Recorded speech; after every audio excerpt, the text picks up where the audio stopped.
लाडक्या बहिणीचे पैसे लाडक्या भावांनी खाल्ल्याच्या तक्रारी येत आहेत, मोठ्या प्रमाणामध्ये घोटाळा झाला अशा पद्धतीचा आरोप सुरू झालेला आहे. काय नेमकं तथ्य आहे? मला वाटतं एकतर सुरुवातीपासूनच लाडकी बहीण योजना ही लाडक्या बहिणींना त्यांच्या आयुष्यामध्ये आनंदाचे काही क्षण महायुतीचं सरकार देऊ शकले म्हणून ती त्यांना रुचली आहे. पण विरोधकांना सुरुवातीपासूनच त्या ठिकाणी ही योजना ही त्यांच्या कुठेतरी नजरेमध्ये खुपत आलेली आहे.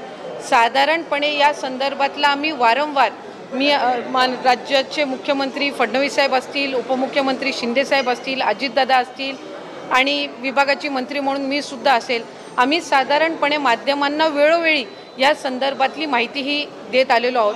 पण बऱ्याचशा वेळेला असं होतं की काही एखादी गोष्ट आली की त्या संदर्भातला एक गैरसमज या योजनेच्या बाबतचा निर्माण करण्याचा वारंवार हा प्रयत्न होत आहे. साधारणपणे ही योजना 28 जून 2024 त्या ठिकाणी घोषित झाली. 1 जुलैपासून त्या संदर्भातले फॉर्म भरण्याची सुरुवात झाली. पहिल्या टप्प्यातले 2-3 महिन्याची लाभार्थ्यांची संख्या साधारणपणे 1,33,00,000 होती, जे 17-18 ऑगस्ट 2024 लाभ आम्ही वितरित केला. त्याच्यानंतर 15 ऑक्टोबरपर्यंत त्याच्या रजिस्टरच्या संदर्भातली जी काही मुदत होती ही त्या ठिकाणी सरकारच्या वतीने देण्यात आलेली होती. आणि याआधीसुद्धा प्रत्येक वेळेला ज्या वेळेला आम्ही स्क्रुटिनी ही जी प्रक्रिया आहे ही साधारणपणे सातत्याने चालणारी प्रक्रिया आहे. याचं कारण असं की वेगवेगळ्या विभागाचे जे डेटा असतात याचा ॲक्सेस त्या पर्टिक्युलर डिपार्टमेंटलाच असतो, त्या विभागालाच असतो. आज महिला व बालविकास विभाग जो आहे हा कृषी विभागाचा किंवा माहिती व तंत्रज्ञान विभागाचा किंवा अन्न व नागरी पुरवठा विभागाचा डेटा हा ॲक्सेस करू शकत नसतं.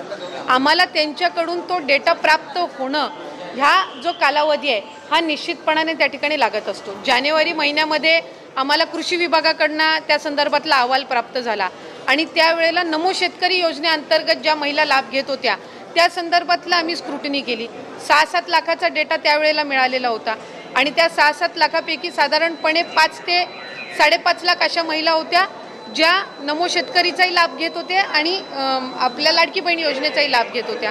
म्हणून त्यांना नमो शेतकरीचा लाभ हा 1000 रुपयाचा जो आहे तो चालू राहिला आणि लाडकी बहीणचा आपण त्यांना 1500च्या ऐवजी 500 जे आपण GRमध्येच नमूद केलेला आहे की तुम्हाला टोटल 1500चा लाभ हा शासनाच्या योजनांमधनं मिळेल.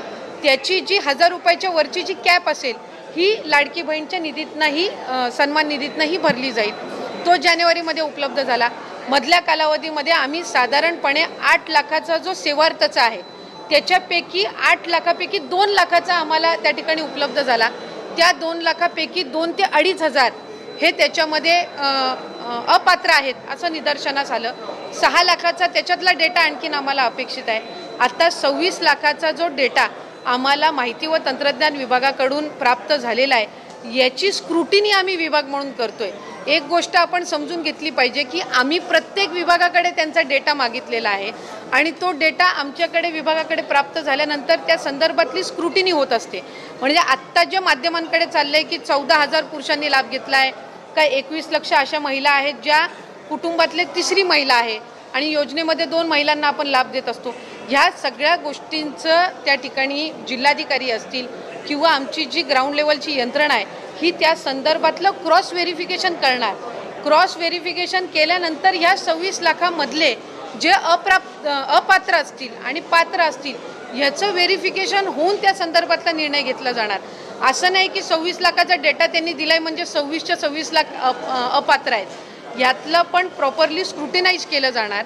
आता आम्हाला इन्कम टॅक्स आहे, इन्कम टॅक्सचा आम्ही केंद्राकडनं डेटा मागितलेला आहे. तो ज्या वेळेला डेटा येईल त्यावेळेला त्याचंही आम्ही क्रॉस व्हेरिफिकेशन करणार. ह्या 26 लाखापैकी असेही असतील की जे आम्ही पहिल्या स्क्रुटिनीमध्ये विभागाच्या स्क्रुटिनीच्या वेळेलाच कदाचित ते बाद झालेले असतील. हा त्यांनी संकलित करून जेवढा डेटा त्यांच्याकडे अवेलेबल आहे तो सगळा त्यांनी दिलेला आहे. याच्यातून आमच्या विभागाची जो निगडीत आहे तो ग्राउंड लेवलवर त्या संदर्भातली तपासणी होणार आणि त्या संदर्भातली स्क्रुटिनी झाल्याच्या नंतर आपल्याला तो आकडा येईल की ह्यांनी जो डेटा दिलेला आहे त्याच्यापैकी प्रत्यक्षात पात्र किती आहेत आणि अपात्र किती आहेत.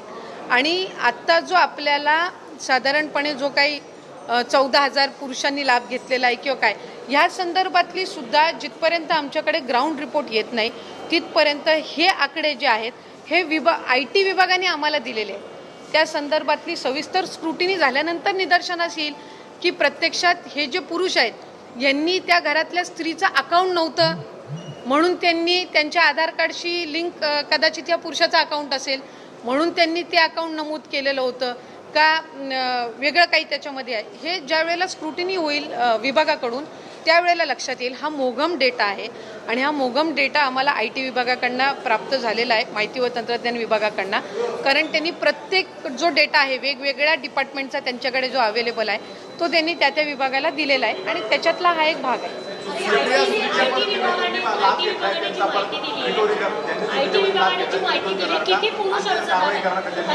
मी आपल्याला मगाशी नमूद केलं की साधारणपणे त्यांनी जी काही 14,000 14,500 दिलेला आहे हा मोघम डेटा आहे. याचं क्रॉस व्हेरिफिकेशन झाल्याशिवाय त्या कन्क्लुजनला आपण येऊ शकत नाही की प्रत्यक्षात हे पुरुषांनी भरलेले आहेत का त्या घरातल्या महिलेचं आहे पण तिची अकाउंट नव्हती, तिची बँकमध्ये खातं नव्हतं म्हणून त्यांनी त्यांचं खातं त्याच्यामध्ये नमूद केलेलं आहे का. हा साधारणपणे 14,000-14,500 जो काही त्यांनी दिलेला आहे ह्या संदर्भामध्ये आम्ही क्रॉस व्हेरिफिकेशन केल्याशिवाय त्या कन्क्लुजनला किंवा त्या तपशिलामध्ये मला किती 14,000 पुरुष नक्की पुरुषांनी लाभ घेतला आहे का त्या घरातल्या महिलेनी लाभ घेतलाय फक्त अकाउंट त्या पुरुषाचं दिलेलं होतं. या संदर्भातलं क्रॉस व्हेरिफिकेशन झाल्याशिवाय त्या कन्क्लुजनला आपण येणं हे निश्चितपणाने चुकीचं ठरेल. दुसरा जो आपण त्या संदर्भातलं विचारलं की समजा जे सरकारी नोकरी करत असतील किंवा कर्मचारी असतील यांनी जर त्या ठिकाणी लाभ घेतला असेल. गेल्या वेळेला सुद्धा जे सरकारी कर्मचारी आहेत ज्यांनी चुकून लाडकी बहीण योजनेचा फॉर्म भरलेला होता किंवा लाडकी बहीण योजनेचा फॉर्म भरल्यानंतर त्यांना सरकारी नोकरी लागलेली होती अशांचं आपण सरकारी जे चलन असतं त्या माध्यमातून स्टेटची जी ट्रेजरी आहे त्यांनी एक अकाउंट आम्हाला तयार करून दिलेलं आहे आणि त्याच्यामध्ये ते जमा करून घेतलेले होते. आता अशाच पद्धतीचं सेवार्थाचा ज्याचा मी उल्लेख केला की 2 लाखापैकी साधारणपणे 2-2.5 हजार असे आहेत ज्यांनी त्याचा लाभ घेतलेला आहे तर त्यांचं सुद्धा त्या पद्धतीनं रिकव्हरी केली जाणार. पुढं आणखीन 6 लाख आहेत सेवार्थाचं यांच्या संदर्भातलं पण स्क्रुटिनी झाल्यानंतर त्यांच्यातले जे काही येतील तर त्या संदर्भातली रिकव्हरी होईल. कुठलंही अनियमितता ह्याच्यामध्ये राहता कामा नये, कुठल्याही चुकीच्या व्यक्तीला याच्यामध्ये लाभ जाता कामा नये. या संदर्भातली ही प्रोसिजर आहे आणि मला आवर्जून माध्यमांच्या द्वारे त्या ठिकाणी राज्याच्या 13 कोटी जनतेला सांगायचं आहे, बहिणींना सुद्धा सांगायचं आहे की आम्ही याच्यामध्ये कुठलीही कमतरता न राहता कामा आणि प्रत्येक विभागाचा जसा जसा आमच्याकडे डेटा येईल स्क्रुटिनी ही साधारणपणे रुटीन प्रोसिजर आहे आणि ती होत राहणार आहे. त्या संदर्भामध्ये असं नाही आहे की आता ही कंप्लीट 100% प्रोसिजर झाली.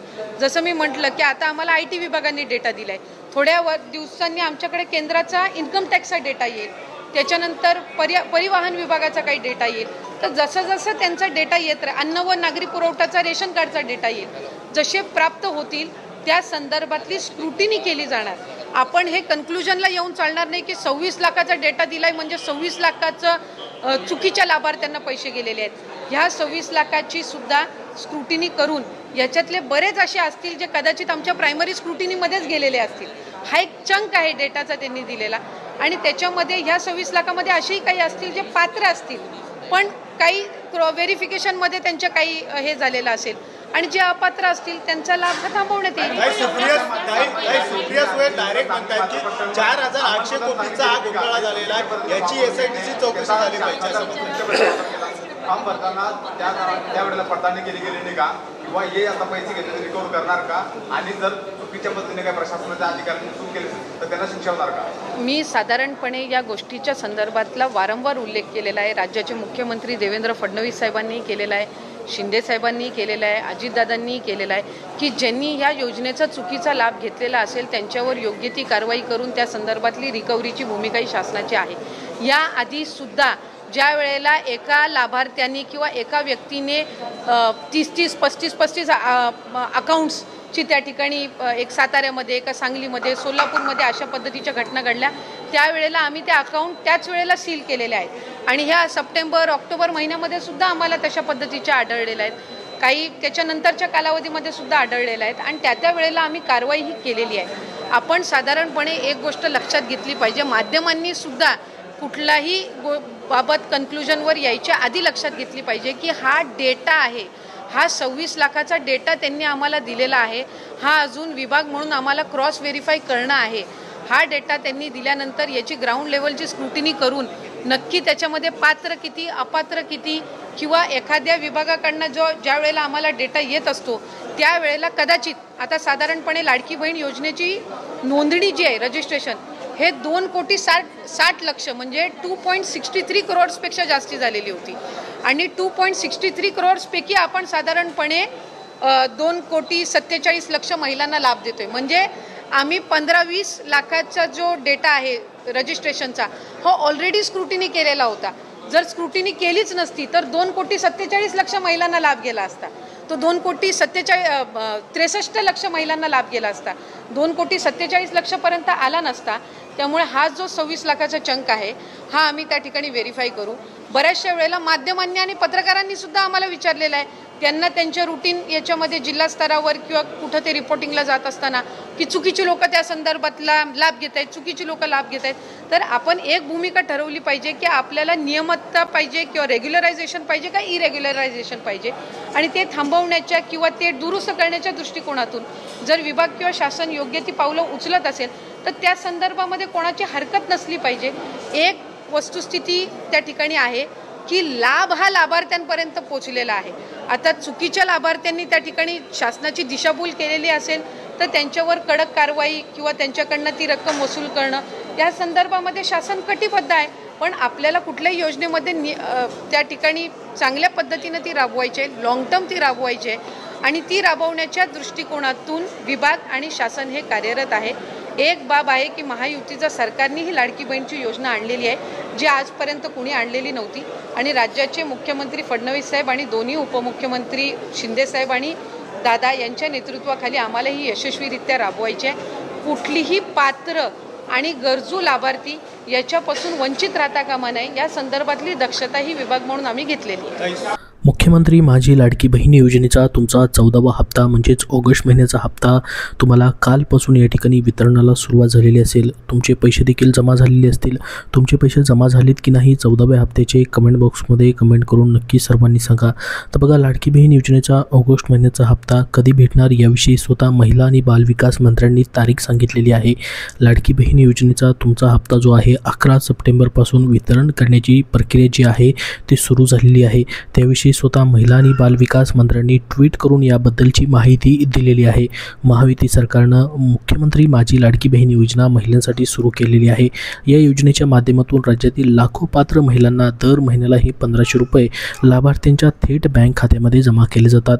मात्र मुख्यमंत्री माझी लाडकी बहीण योजनेचा ऑगस्ट महिन्याचा हप्ता खूप मोठ्या प्रमाणामध्ये लेट झाल्यामुळं लाडक्या बहिणींमध्ये या ठिकाणी गोंधळाची स्थिती होती की ऑगस्ट महिन्याचा हप्ता कधीपर्यंत जमा होऊ शकतो. त्याचप्रमाणे आता लाडकी बहीण योजनेचा ऑगस्ट महिन्याचा हप्ता जो आहे स्वतः महिला आणि बालविकास मंत्र्यांनी ट्विट करून माहिती देत सांगितलेलं आहे की 11 सप्टेंबरपासून ही वितरण प्रक्रिया जी आहे ती सुरू झालेली आहे. आता बघा, काही लाडक्या बहिणींचे या ठिकाणी 11 तारखेपासूनच पैसे देखील जमा झालेले असतील. तुमचे देखील पैसे जमा झालेले असतील. जर तुमचे या ठिकाणी पैसे जमा झालेले नसतील तर तुम्हाला या ठिकाणी लाडकी बहीण योजनेचा जो 26 लाखाचा डेटा या ठिकाणी महिला आणि बालविकास विभागाला माहिती व तंत्रज्ञान विभागाने दिलेला आहे. त्यानुसार त्या लाडक्या बहिणींची पडताळणी जी आहे प्रत्येक जिल्ह्यानुसार सुरू आहे.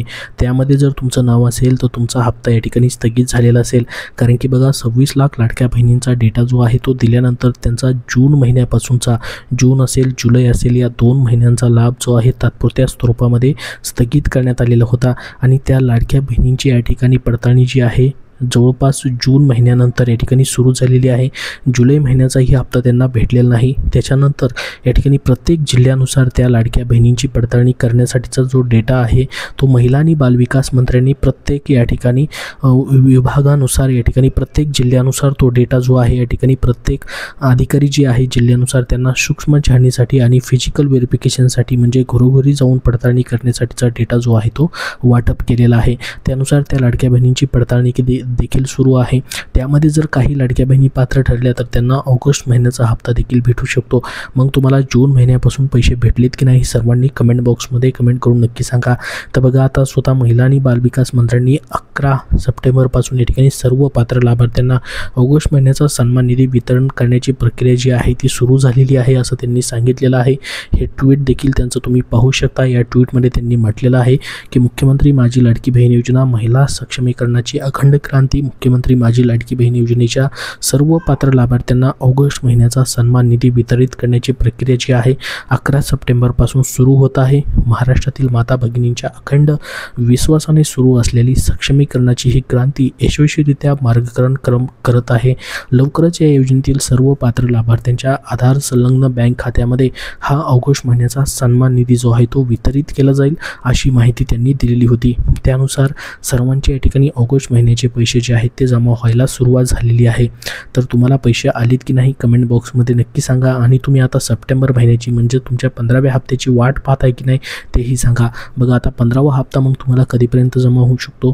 तर बघा, लाडकी बहीण योजनेचा जसं ऑगस्ट महिन्याचा हप्ता सप्टेंबर महिन्यामध्ये भेटलेला आहे तसंच जर तुमचा सप्टेंबर महिन्याचा हप्ता लेट झाला म्हणजे तुमचा हा 15वा हप्ता जर लेट झाला तर तो तुम्हाला पुढच्या महिन्यात देखील भेटू शकतो. जर लेट नाही झाला तर तुम्हाला या महिन्याच्या शेवटच्या तारखेपर्यंत देखील हे पैसे भेटू शकतात. त्यामुळे सरकारने कुठेतरी 1 तारीख याबद्दलची प्रत्येक महिन्याच्या इन्स्टॉलमेंटची फिक्स करणं गरजेचं आहे जेणेकरून लाडक्या बहिणींना प्रत्येक महिन्यामध्ये वाट पाहावी लागणार नाही. याबद्दल तुम्हाला काय वाटतं कमेंट बॉक्समध्ये कमेंट करून नक्की विचारा. तर या व्हिडिओमध्ये एवढीच महत्त्वाची माहिती. तुमचे काही प्रश्न असतील तर नक्की विचारा. हा व्हिडिओ नक्की लाईक करा. धन्यवाद.